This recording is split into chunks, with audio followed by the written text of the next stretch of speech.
Bəzi hallarda isə modellərə sanki reklam alət kimi baxırlar. Modelin çiyin əyri olmamalıdır. Yetəri qədər gəlirli bir sahədir. Daha çox təbii gözəlliyə üstünlük verirsiniz, yoxsa hər hansısa bir estetik əməliyyatlar daha çox üstünlük təşkil edir?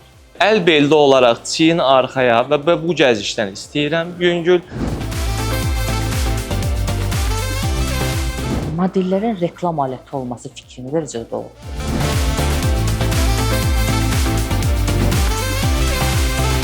Yəni düz addım, sərt baxış. Gəldi model. Modellik deyəndə ilk ağla niyə xanımlar gəlir? Oğlanlarda daha fərqli, xanımlarda daha fərqlidir.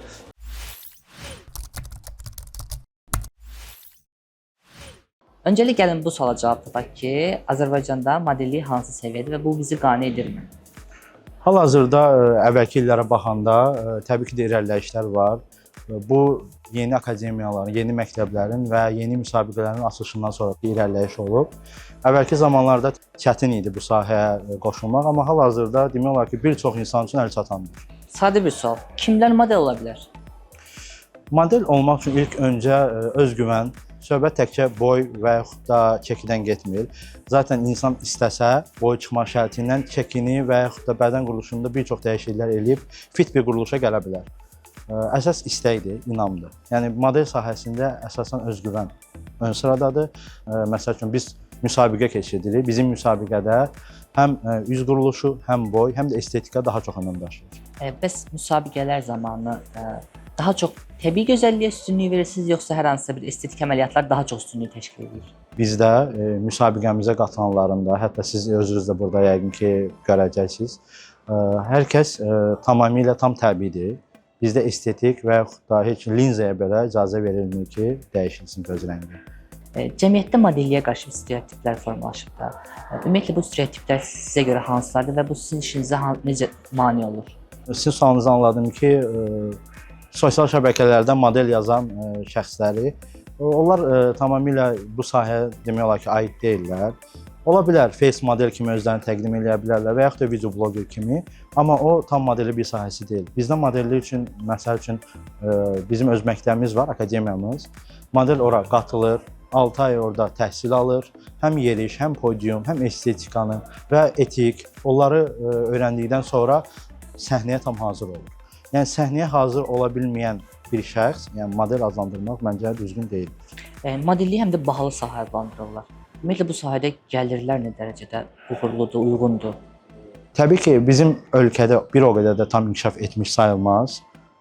Digər ölkələrdə yetəri qədər gəlirli bir sahədir və biz də bunun üçün hal-hazırda çalışırıq ki, ən azı ölkəmizdə yetəri qədər modellər, Azərbaycanın zaten hər bir tərəfində gözəl xanım və bəylər var. İstərdik ki, biz də ölkəmizi qloballaşdıraq. Xarici ölkələrlə Azərbaycanı müqayisə edəndə modellik sahəsində hansı çatışmazlıqlar üzə çıxır? Çatışmazlıqlar bir çox, məsəl üçün belə deyim, maddi dəstəklərdən ola bilər. Yəni, hal-hazırda bu sahə yeni inkişaf dövrü keçdiyi üçün bəzi insanlar tərəddüd edirlər dəstək olmaq üçün. Hal-hazırda demək olar ki, ən yüksək problemlərimizdən biri budur. Amma irəliləyiş, yəni modellik sahəsində yenə də dediyim kimi, daha çox əvvəlkinə baxanda daha çoxdur. Bəzi hallarda isə modellərə sanki reklam alət kimi baxırlar. Belə bir fikir formalaşıb ki, brendlər öz məhsullarını təqdim etmək üçün insanı seçir. Yəni modellərin reklam aləti olması fikri nə dərəcədə doğrudur? Hər bir sahə reklamdan keçir deyə, modellər də hansısa bir brendi, hətta özlərini belə nümayiş etdirmək çox normal bir şeydir bu.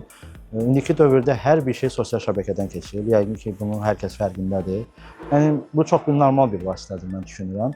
Model sahəsi də təbii ki, bir məhsulu, bir brendi reklam etməyin əsas nümunələrdən biridir, deyərdim. Düzdür, məhsula görə fərq ola bilər, amma brendlər daha çox xanımlara üstünlük verir, yoxsa bəylər? Və yaxud da sualı belə qoysaq ki, modellik deyəndə ilk ağla niyə xanımlar gəlir? Yox, mən elə deməzdim. Bəlkə də əvvəlki vaxtlarda belə bir sual verilsəydi, təbii ki, deyərdim ki, xanımlar daha çox üstünlük verilir. Amma elə deyil. Çünki bizdə hal-hazırda bildiyiniz kimi Azərbaycanda bir çox brend formalaşır və orada təbii ki, bəylər də və xanımlar da ehtiyac duyulur. Ona görə də mən deyərdim ki, hal-hazırda qarşılıqlıdır. Yəni həm bəylərə, həm də xanımlara ehtiyac var. Modellik sahəsində istədiyimiz hədəflərə çatmaq üçün neçə il lazımdır? Bir neçə il hələ də məncə lazımdır bizə. Düzdür, biz çalışırıq, əlimizdən gələni edirik. Təbii ki, təkcə bizim müsabiqə və yaxud akademiya yox, bir neçə şəxs var ki, bu işlərlə məşğuldurlar. Təbii ki, bizə də xoşdur, nə qədər aktivlik olsa, bu sahə bir o qədər də irəli gedər. Amma bir neçə il hələ də bizə lazımdır ki, istədiyimiz yerə, yəni istədiyimiz yer dediyim də ki, nəzərdə odur ki, Azərbaycanın gözəl bəylərin və xanımların, yəni Azərbaycan adının xaricdə təmsil etmək və qaliblər də yəni əsasən Azərbaycanlı olmalarını istəyərdik biz. Bir modelin qida rasionu necə olmalıdır və o model olmaq üçün nələri qurban verməlidir obraz desək? Təbii ki, fit bədən quruluşu ehtiyacdır. Bu insandan insana da dəyişən bir şeydir. Təbii ki, genetikadan da asılı olan bir şeydir. Yəni, elə insan var ki, normal standart qidalanır, amma fit quruluşuna malikdir. Amma bəzi insanlarda təəssüf ki, bu kökəlmə və çəki artımına gətirib çıxardır. Ona görə də normal model, yəni hətta deyərdim normal insan belə yediyi yeməyə əsasən vacibliyini nəzərdə saxlamalıdır. Çünki bədən biz nə veririksə onu qəbul edir. Yəni model olmaq üçün də əsasən fit bədən quruluşu təbii ki, əsas nüanslardan biridir. Fit bədən quruluşu üçün qidadan başqa digər hansı xüsusiyyətlərə diqqət etmək lazımdır? Təbii ki, qida burada bir nömrəlidir. İkinci yerdə təbii ki, idmanla məşğul olmaq əsas vasitələrdən biridir. Yüngül qatışı ola bilər, yəni kardio ola bilər.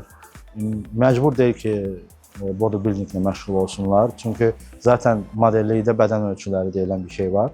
Yəni çox geniş kürək və yaxud da çiyin modeli, yəni necə deyim, tam model bir formalaşmasına maneə yarada bilər.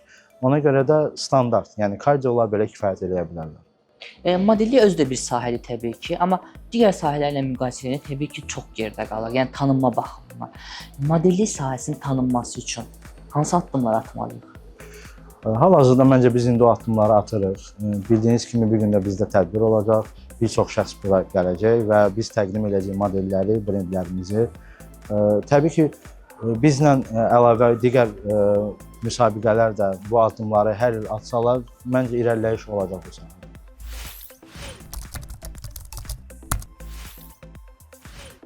Model bu şəkildə deyək, modellərimiz yəni bu şəkildə durduğu zaman səhnəyə bu şəkildə çıxmamalıdırlar. Yəni modelin çiyin əyri olmamalıdır. Çiyin olaraq daha geri, qollar düz və baxış mütləq şəkildə düz olmalıdır. Addım olaraq diz qatdalanmalıdır və ön atılmalıdır. Bu şəkildə bunu hissə-hissə göstərirəm ki, təlim qaydası və bir nümunə olaraq da modelin gəlişini göstərəcəm ki, normal addım necə olur. İndi Ayşə sən deyim.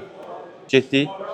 Yavaş, əla və duruş, poza verdin. Bu şəkildə model gözləyir və geri qayıdır. Sadə olaraq addım bu şəkildə olmalıdır ki, düzgün gəzə bilsinlər. Və indi daha sürətli yeriş, eyni duruş, eyni qayda zaten eynidir.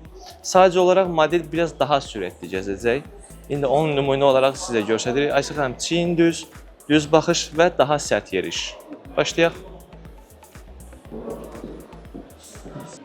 Və qayıtdı. Qol, çiyin, addım eyni şəkildə olmalıdır. İlk öncə modeldə addımdan da çox baxış çox önəmlidir. Sima çox önəmlidir ki, baxa bilsin və belə də izləyicinin özünə cəlb edə bilsin.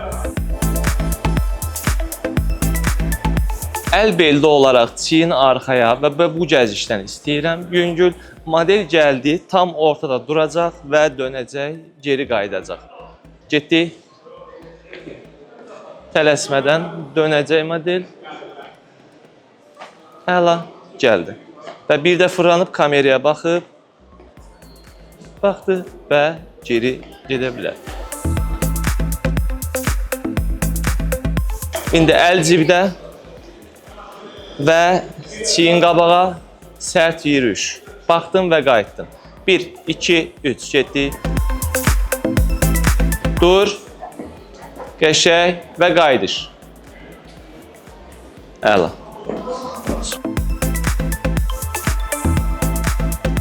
İndi çiyin arxaya, baxış düz və çox yavaş gəziş. yavaş, daha rahat və poza verdin və model gözləyir, kamera foto çəkdi səni və geri sadə olaraq qayıtdı.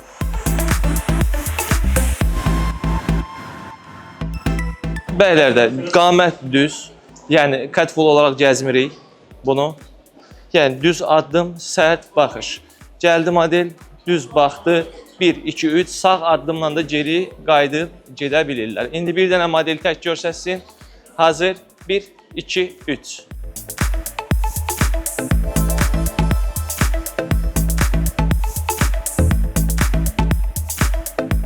Əl açıq və duruş və qayıtdıq. Əla. Belə deyək, modellərimiz indi hər biri sadə və sürətli sərt yerişlərimizi göstərdi və bundan da daha çox fərqli yerişlərimiz var təbii ki. Yəni oğlanlarda daha fərqli, xanımlarda daha fərqlidir. İndi vaxtımız az olduğu üçün biraz az anlatdıq. İnşallah lazım olarsa gələn görüşlərdə daha geniş şəkildə modellik təlimi haqqında məlumatlar əldə edərik. Natiq bəy, təşəkkür edirəm bir daha. Hər şey detallı şəkildə bizə göstərdiniz. Sonda istəyərdim model olmaq istəyənlərə məsləhətlərinizi verəsiniz. Model olmaq üçün ilk öncə düzgün şəkildə istiqamət tutmalıdırlar. Mütləq şəkildə boy və çəkiyə diqqət eləməlidirlər. Və bu qədər.